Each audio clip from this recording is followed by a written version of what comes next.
किया रे गोड़ के धोवनवा अपन दे दाए बेटी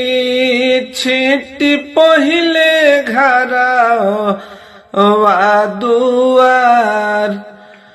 गोड़ के धोवनवा अपन दे दाए बेटी छीटी पहिले घरवा दुआर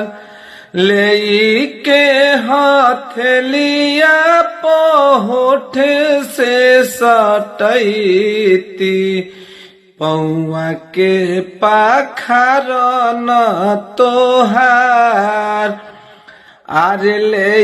के हथेलिया पहोठ